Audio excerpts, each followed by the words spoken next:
Welcome to the Excel Purpose Show with Counselor. Today we have with us Steven Adjei, pharmacist turned entrepreneur, author of Pay the Price. Welcome, Steven. Welcome, Counselor. You're the first person ever to pronounce my name correctly. Even with the right accent. I'm so impressed, and I'm so privileged to be here. Thank you so much. Thank you for being here.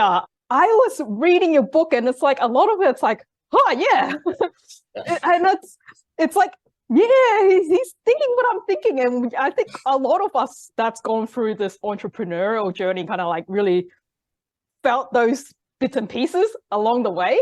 Yeah. There's always this like common thread, I feel. There is, yeah. But I really want to like dive in more. So for you, which aspect of your life do you feel like you've really proud of, or you excelled in? Is this the part of like becoming an author, or the moment that you signed that $1 million deal, or what was it for you? I think it's both, because they kind of happened very quickly. So I signed $1 million deal, and within 3 weeks, within 2 weeks, I was writing a book, So they kind of happened very quickly. So they sort of all amalgamated into one. But I think the author beats it, because I felt like I could share my story, and my passion was so many people are failing, as entrepreneurs, and there's so many great coaches like you, Cams, and so many people out there that are coaching, and so many books that are out there, but people are still failing. In the UK, it's 90% of people are failing in 10 years, and I thought, this is not cool, man. This is not cool. So because I nearly failed, I thought maybe there's something little I could offer to help struggling entrepreneurs, and maybe give me a platform to say what I wanted to say, and it's led me to you. So brilliant. Yeah, Steven, you know what? I've been trying to write a book for a long time. So when you were saying that, it took you a couple of years, I'm like, yeah, I'm in that boat. So what's the push? What's the jolt to finish the book when you had that fall at the stairs and you woke up with your loved ones?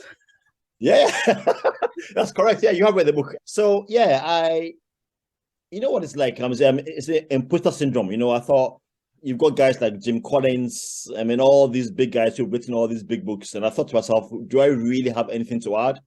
So I have a journal, and I've been keeping my journal for years. I wrote loads of stuff into it. And I thought this could be a book, but I thought I didn't have the confidence to write it. So when I had that fall, obviously I had an epileptic fit and had a fall, and I nearly died. I thought to myself, right, this is either going to break me or make me. I have to get this book out. So when I had a fit and I sat down behind my table with my Mac and my pen and paper, within 3 months, the book was done. So It showed me that the book was browsing in me for a long time. I'd been chewing the cud, as they say, for a long time, because once I took a pen and paper, it just came out. It just literally just came out. Obviously, you had to get it edited and all that stuff and published and everything. But within 3 months, the book was written. 3-4 months, the book was done.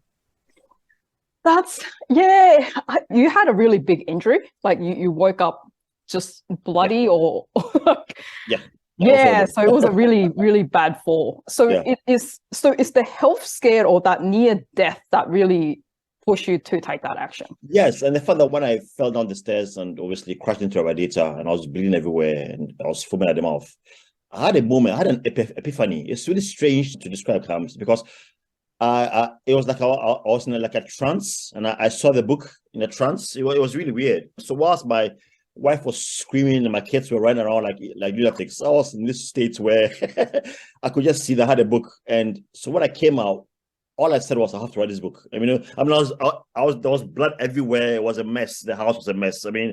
But all I could think about was the book. My wife thought I was mad. I just survived a near-death experience, and all I could think about was writing a book. But that's what came out of it. So yeah.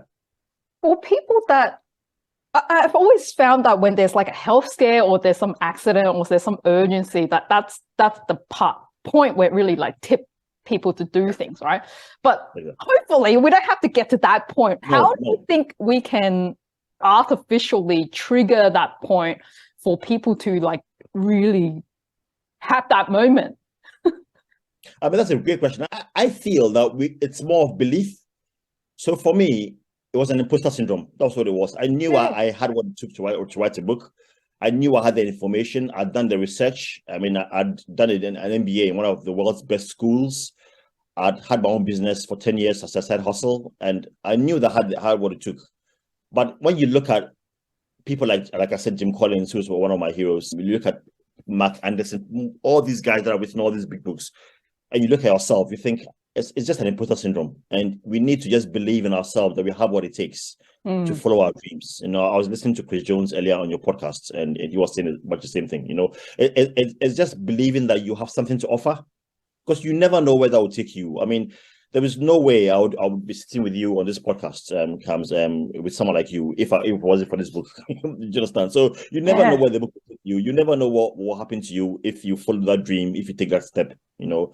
So for me, and you're right, you don't have to be triggered into doing these things by a health scare or by something. If you just, and that's if there's one message for this podcast that I would like people to know, is that if you have something burning inside of you and it's something that's scratching inside of you, it means that you have what it takes. And if you put it out there, you can make a difference, and you never know until you do it, you know. And that's what I'll say. For most people, they want the dream, right? Yeah. They're in this 9 to 5, this comfort zone. Yeah. There's this big leap to entrepreneurship. They stay in there, like you're writing, it's like a Harvard article that's like, well, this financial security around this 9 to 5 is not so much there anymore. Yeah. And I think people are starting to see that, as well as there could potentially be more opportunity, but they still can't take that leap. What advice do you have for them to go, yeah, I want this dream, but how do I get out of that imposter syndrome or the procrastination? What's that push? Yeah, I think that the main thing with procrastination and imposter syndrome, I think, is fear. And Chris Jones, which you interviewed, said it beautifully, that you need to look at that 60-70% mark, you know. So for me, it was just the first step. So the first step was obviously 20%. So you took one little step, you know. So maybe you got a family or whatever, and you can't maybe drop everything in one go and just jump. I mean, that's a bit silly, right? So you start small, okay? So for me, my small start was going to business school. So in 2009, I was pretty miserable. You know, I was doing this 9-to-5 job, and I had this scratch inside of me. When I was in Africa, I had this dog called Spots, which I loved. And he used to come to my room and always used to scratch my door every day, every morning to come in, you know. And that's what it reminded me of, you know. So most of us entrepreneurs, or anyone that wants to start something big, there's always this scratch in you, you see. And for my dog, it was up to me whether I opened the door for the dog to come in or left it shut. If I left it shut, he would scratch and scratch and scratch at the door and then finally give up and then go and sit in his corner. But if I open it, he'll come in. And it's the same thing with our dreams, you know. It is a scratch, you know, that's inside all of us. Well, all of us are entrepreneurs. So hiding that scratch means that you can open the door a little bit. You know, you don't have to open the door fully and make the jump straight away. You can open the door a little bit. And for me, that little bit of opening was, okay, right? I know I want to be an entrepreneur. I know I want to do something big. I don't have the tools and the skills. So for me, and it might be different for everybody else, but for me, the natural progression was to go to business school. And now I couldn't afford, because I had a young family. I couldn't afford to just drop everything. I'm a pharmacist by training. I was earning quite a good wage. We lived in a lovely house in a lovely city in England. Have a beautiful wife, lovely kids. There was no need for me to really do that jump. We were quite comfortable. But like I said, the scratch was so strong that I thought, okay, I'll go to business school. So now business school, if you want to go to a pretty good business school, they're quite expensive. But luckily, Warwick, which is one of the best in the world, was offering a distance learning course, MBA. So I did that. And that was good. I could go to Warwick once a week, come back home. So I still had that 20%, 10% time to do the job, and then 80% doing my side hustle, doing my main job. And over a year or two, I got my MBA. At the end of the MBA, I thought, right, this is what I want to do. I did the research for my projects, and that research turned out to be my company, which is Blue Cloud. So I used that MBA and that business school to really hone out what I wanted to do, get the skills, get the research, did everything. So by the time I had my MBA, I was pretty certain that, yes, this will work. I'd spent 2 years doing the research. The project had a distinction, so I knew that was a good project. And so the first step I did was to make that phone call to start. And that obviously led to Blue Cloud. And I wish I could say that everything went smoothly. But obviously, you didn't. The first 2 years were brilliant. We raised a lot of money, traveled the world, we did lots and lots of good stuff. But then tragedy hits in my third year, the third, fourth year. But that's a different story. But it's just taking the step, and you take it one by one. One step leads to another, into another. And by the time you realize you're there. You know how you have the 3 phase where you have that sweet spot. How did you find your sweet spot? So you've got like this honeymoon period, then you have like this formative period, then you go to legacy.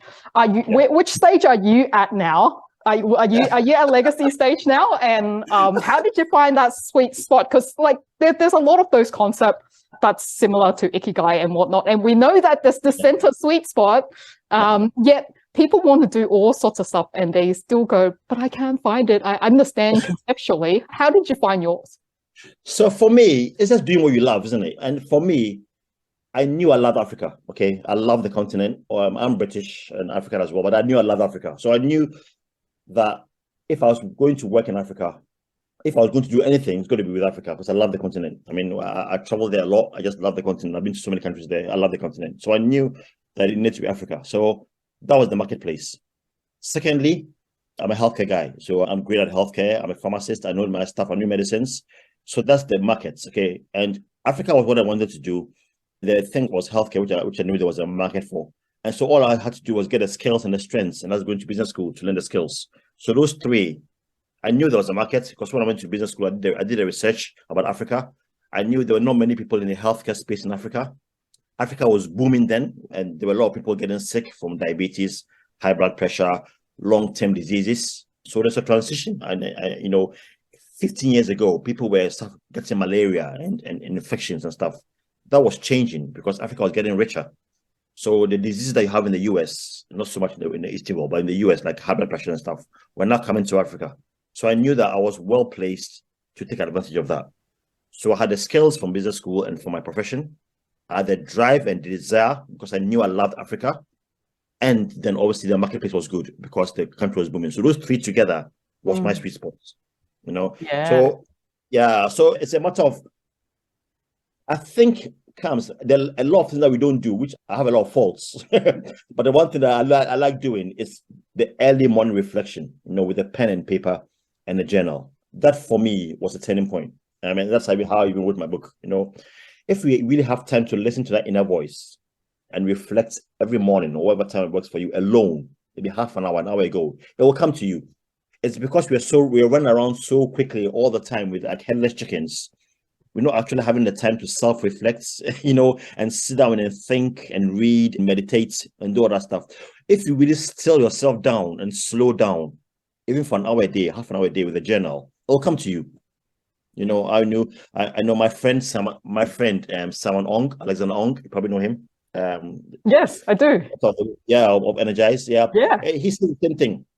That if you journal and you take time and you listen to that voice, it'll come to you. Eventually, it'll come to you. A lot of the reasons why we don't know what we want to do is because we're always rushing around. But if you really sit down and you listen to that inner voice, it'll come to you, and you just have to take notes of what you're doing every day. What is it? I'll give an example. So I work with a refugee from Kurdistan, and she is training to be a pharmacy staff member. And she always talks about food all the time, about food from Kurdistan, how she loves her food. And so, but then she's starting to do healthcare. And one day I called and I said, look, you're always talking about food. You love cooking. So clearly this is your passion. Okay. Yes. Now you're in the UK. The UK is becoming more and more cosmopolitan, more and more accepting of other cultures. There is no Kurdish restaurant. There's no good Kurdish restaurant where you are. Why don't you begin to think about diverting into this? Do you understand? Because clearly that's your passion. There's a market for it. You just need to learn this. You've got the skills. So it's clearly there. You've got all 3 things. So your sweet spot is there. But because you're not really sitting down to meditate and take your time to listen to that thing, you're not doing it. And you're just going to another direction. And like Chris Jones said in your podcast, you just get more and more miserable and because you're not really doing what you're supposed to be doing, So that's my answer. People find it so hard to on their thoughts, right? Like even 5 minutes, they're like, meditate is like almost impossible for them, right? Like they just can't sit yeah. there because they feel an incredible sense of boredom. And we see this all the time wherever we go. Like people can't leave this phone down, even to the bathroom, like the phone is like going with them. So what's your advice on people? How do they actually take that time off for themselves realistically when, like, say that like you have a family too? So how do you actually have that half an hour where your kids are not interrupting you, where, you know, you're not attending to your loved ones or something else, to really be on their own? How do people start that? So for me, I mean, it's like everything, isn't it? You start with a small step.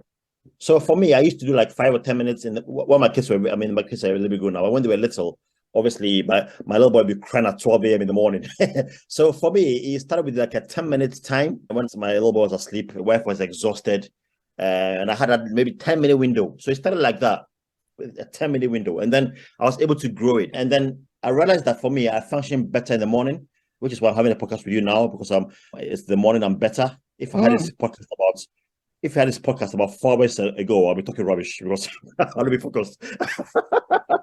I'm just a morning person by nature. So my daily rhythm starts in the morning. So I'm up by 5 a.m. in the morning. That's the only time I can get that time to really, really do it. So 5 a.m. in the morning, I have my little blankets in my little corner with my little cup of coffee and my pen and my paper and my meditation time. And then it naturally began to flow. So now it's not part of me. I wake up at 5 a.m. in the morning, pen and paper, journal, meditation, and it just sometimes just comes to me. And I'm writing my second book now, which is called In Search of Permanence.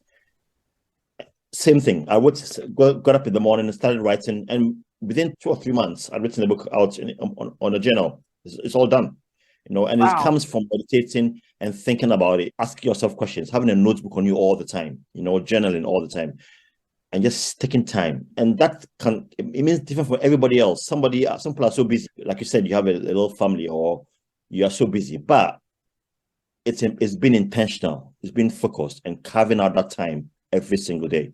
And if people were able to do that, I'm terrible with focusing. I'm really, really bad, because I'll be maybe meditating or thinking about something and I'll hear my phone go ping and I was like, my phone's going, I'm going to listen to it. So now I have to put my phone away, physically put my phone away, put everything away and make sure that I'm just me and my thoughts and paper. And the other thing as well, sometimes it can be scary, you know, because we all have things buried in us, isn't it? We have fears and worries and trauma buried in us. And we are afraid sometimes to sit on our own because these things come up and we don't know how to deal with it. You know, if you've had trauma in the past, you've been abused or you've gone through some stuff, sometimes keeping busy is a way to avoid the trauma. Do you understand? Yeah. And if people are afraid, and I've met people like that. So, Steven, when I sit down alone, I begin to get these thoughts of fear. But then that's why you have a journal. You write them down. And once you write those things down with a pen and paper, you disentangle the thoughts from your head onto a paper. And I feel, for me, it's therapy, because you've taken the thing away from your head and you can see it on a piece of paper. This is what I'm worried about. And then you can take the next steps, like going for a coach or going for therapy. But you can see on the paper, right on the paper. So I shared about in the book how I struggled with pornography for a long time. And I struggled with pornography a long time because I had a lot of things going on when I was little. I was bullied a lot. So I had a lot of self-doubts, had a lot of fear, had a lot of inferiority complex. And for me, the escape was pornography, which was really unhealthy, really, really unhealthy. And I had to break the habits using a very drastic means. But later, when I reflect on it now, I was going through that pornography as a way of covering the pain I'd been through. Obviously, when I started Blue Cloud, things went really, really bad. I had a lot of issues, problems. So the pornography was a way to cover that, you know. And it was because I wasn't self-reflecting. If I was able to put all my thoughts down on paper, if I was able to get therapy and help, then I wouldn't have to go down through that red flag pain and go through pornography. Do you understand? So I think it's just starting it. And if many of us did that, I think a lot of us will know where we are going and what we need to do. I really like how you brought that up, because it's kind of like a taboo thing to talk about. Yeah. So pornography being a thing to distract you, I actually, in my past, I had a partner that had that issue as well. And it was really dampening our relationship. And for the longest time, sort of didn't really know why until that sort of came to the surface. But it was a habit that was very hard to break. And I think a lot of guys actually fall into that trap, don't really particularly see an issue with it, particularly if they've just done it for a long time. Like it's just a habit. And it's kind of like, I'm not cheating, but it's doing something. Did you find that that really was damaging to your own relationship, or was that more a self thing? 1000%. It damaged my relationship because the more you do it, it's like anything else, isn't it? Like drugs or greed or anything. The more you do it, you need more and more stimulation to get to that point, you know. And I find myself, and I share this because I know, like you said, it's a taboo. Many people don't like to talk about it. Man, I had to think about it long and hard, discuss it with my partner, whether it was worth sharing. But I realized that a lot of people were going through this thing, and it damaged me in a lot of ways. The first way was obviously with my relationship with my partner. That was very damaging.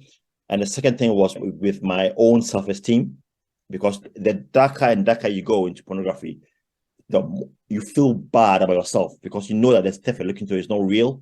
And what actually broke my heart afterwards was when I read that the woman that actually you are looking at, or whatever it is you're looking at, actually most of them are traffickers. You know, they are being forced to do this thing against their will. And by you doing that, you're actually supporting.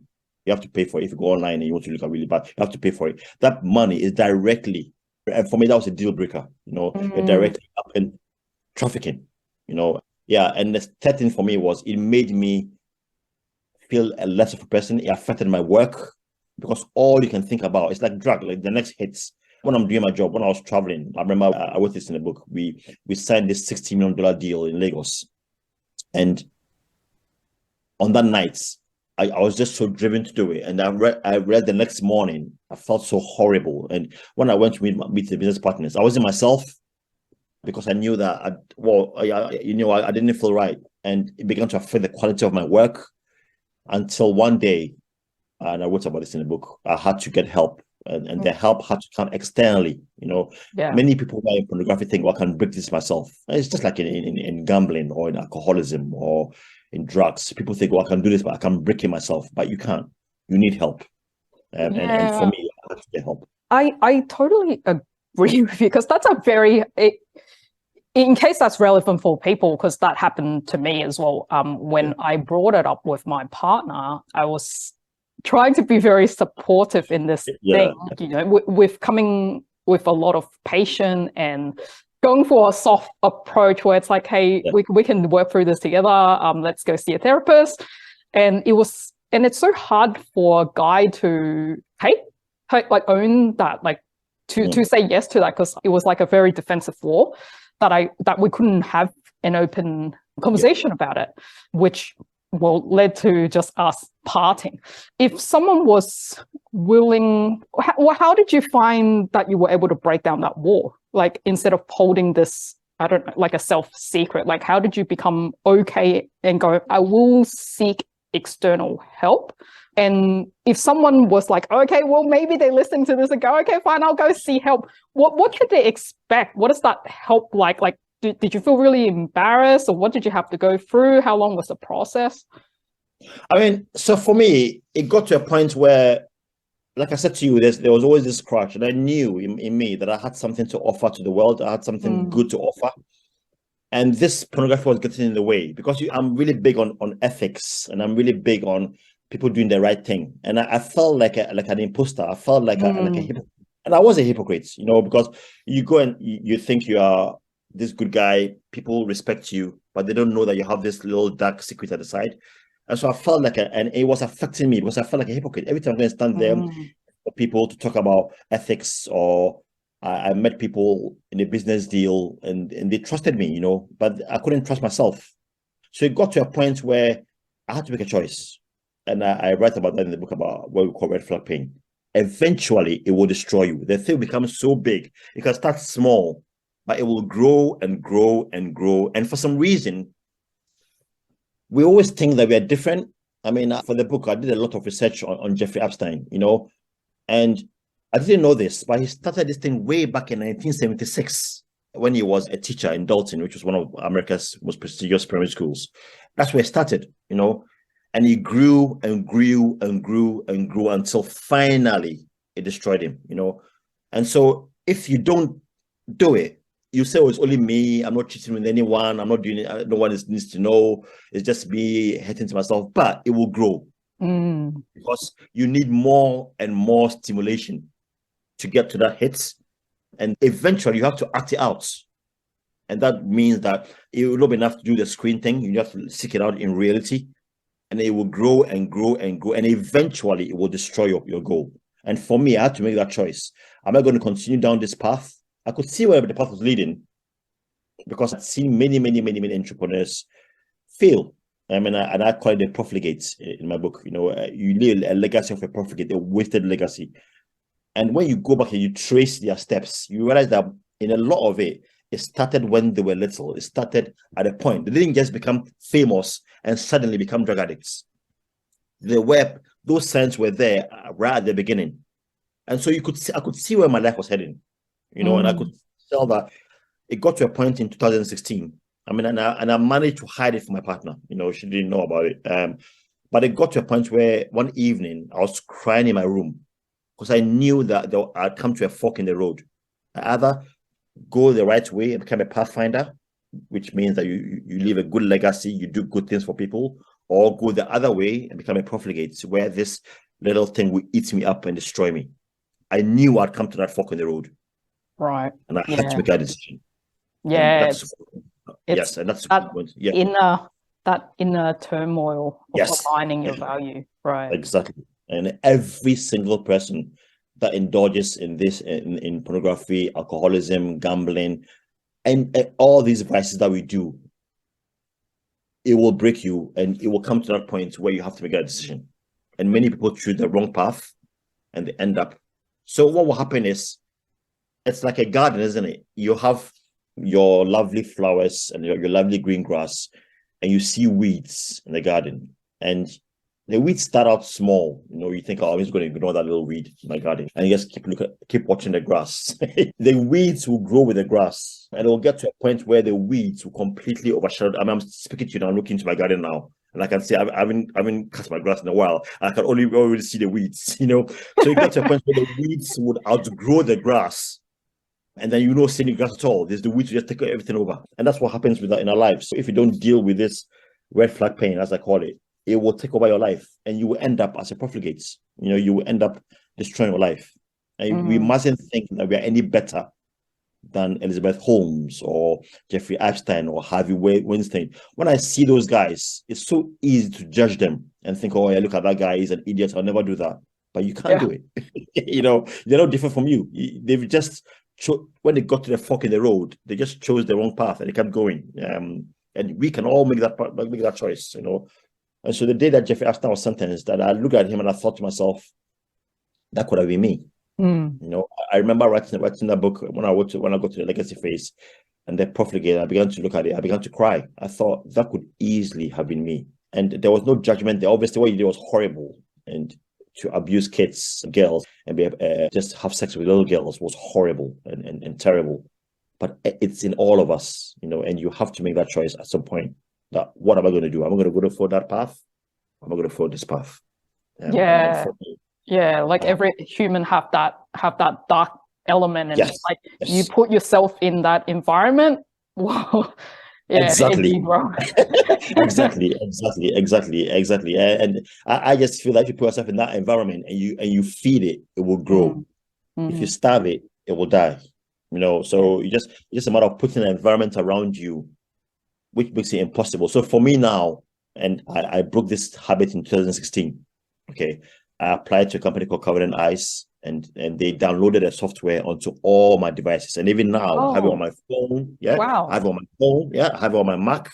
I have it on my iPad. So immediately I browse. We haven't done this for over 7 years now. But immediately I browse or I look there, it will send a message to my counselor. Right. I was wondering where that was going. It's like to your counselor, not to your wife. No. Because that would be like just to trigger some chaos, right? It would, yeah, it would. I've two counselors and two close friends. It'll send a message to them, and I'll have a phone call. Steven, what are you doing, man? Oh, so is it to your therapist and to a close friend? Yeah. So I have it on my right. phone now. I have a Mac right now. And I found that when I starved it, because I couldn't do it. I mean, if I take my phone and I begin to check it out, I know that software is going to send a message to my counselor. Yeah, that's such a good ownership, right? Like really taking accountability. Yeah, and I'm not going to get a phone call from my counselor. I'm not going to get a phone call from my brother. And my brother, I love my brother. He's younger than me. I added him to the list because my brother looks up to me. We are quite close. And for me, it would be embarrassing for my brother to ring and say, Steven, I've just seen this thing. Right. So for the first 2 or 3 years, I needed that to help me until I was able to break it myself. But even now, I will never, ever take it off my computer. It's going to be on my computer until I die. Because I know that it will just take one mistake, one step. I love that because it's one thing to make a conscious decision at one point, because, you know, we'll get really strong, we'll get really tough at one point, go, I'm going to do this thing, right? But then you set up a preventative measure, and a really strong one too. And it's not like a half-assed one. It's not like, I'll download this app, or people buy those like lockbox where they put their phone in or whatever, but then there's like a way out, right? There's a code and they open it. But you really took it to the level that's like, no, it's really going to embarrass me. Like if I do it, it's going to broadcast this message out, and it's like, Exactly. And you really don't want that scenario to occur. No. Yeah, that's really awesome. So it's really about thinking, hey, if I'm in a weak state and I may be tempted to do this thing, what's that preventative measure? And you take that step whilst you were in a strong mindset to set it up for if you are in your weak moment. I love it. Thank you for sharing. Yeah. I mean, Seth Godin, you probably know Seth Godin, one of the greatest marketers of all time. He said you should dig a well before you're thirsty. You know, so nice. Yeah, so you need to do that before you get to that point. And for me, it's been revolutionary because now I know I can't go back to it. Now I just can't do it. Well done. But it's realizing that as human beings, we are weak, we are delicate, and not thinking that you are different from that guy who is just killed his child or stuff. I'm not saying that all of us are murderers or all of us do bad things, but in the right environment, in the wrong environment, if you keep feeding it and feeding it and feeding it and feeding it, what you're seeing of people going to prison is a fruition of the decisions that they've taken that have grown up and become big, you know. And for me, I knew that I was very capable of going down that road. And I think it's more so for us creative entrepreneurs, people that write books and people that love arts and poetry and other stuff. And because you get all these dark thoughts, if you don't channel it properly, you just end up messing up. Yeah. Thank you for being so raw. So what's Steven's purpose? What gets you out of bed? So it's three things. So the first thing, obviously, is through the book. I find that my mission, because I went through such a torrid time in entrepreneurship, some of it was my own fault, obviously, we've talked about that. Some of it was before I got sick. Some of it was the fact that I had to wait for such a long time. Some of it was the fact that a lot of people thought it wouldn't work. And I know that most entrepreneurs fail because of one of these four things. So the red flag pain, which I've talked about, which is pornography. The white flag pain, which I've talked about, which is being sick or having things that are happening to you that are unfair. The green flag pain is when people talk to you about things and say, look, that's not going to work. And you listen to that voice. And the amber flag pain is when you have to wait for such a long period. One of these pains always floors people and they end up failing. So I find that, I want to use the pain that I went through, the torrid time that I went through, to be able to help entrepreneurs to be able to realize their dream, you know, especially those that are struggling and are failing. And so that's what I think one of my purposes is. And the second thing as well is I love Africa. So a lot of the work I'm going to be doing, I am doing now actually, is in healthcare in the African space. And making sure that we're able to contribute our little quota to help Africans become healthier in their medication, in what they do. So these are the two things. Help struggling entrepreneurs, but really focus on the 90% that are failing. You know, the 90% that are failing in the first 10 years, and that's where I want to hold on, really hold on to, and obviously use the research, talking to people like you, and obviously writing the book to really help people like that.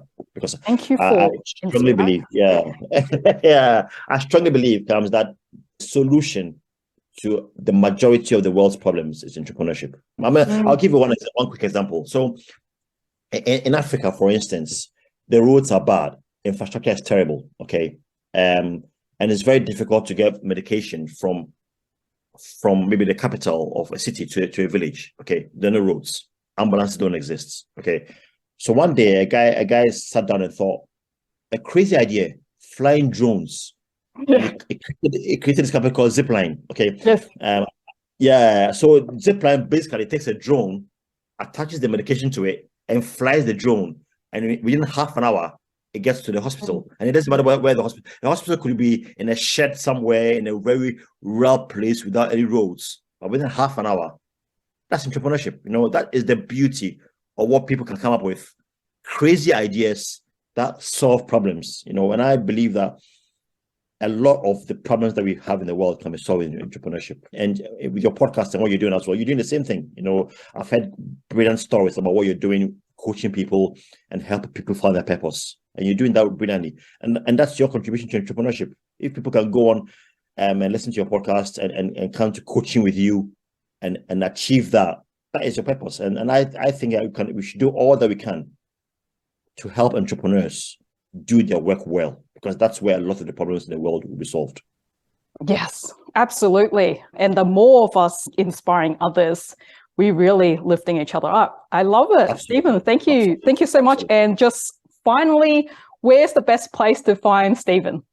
Okay, so my website, which is stevenadjei.com. I'm actually do a newsletter every 2 weeks. So you can sign up there. It's very easy to sign up. And then you get this newsletter that talks about all this stuff every 2 weeks. And also I have a book of poetry that I give away for free. So if you sign up at stevenadjei.com, I'm also very active on LinkedIn, Twitter, Facebook, and Instagram. I'm more active on LinkedIn, actually. So if you go onto my website, you get all the details there, how to find me on LinkedIn, how to find me on Facebook, how to get access to my letter, and how to get access to my free book of poetry as well. Thank you so much, Steven. Yeah, thank you so much, Cam. It's been one. I've really enjoyed talking to you. You're a wonderful host. Excel in life, live your purpose, be free.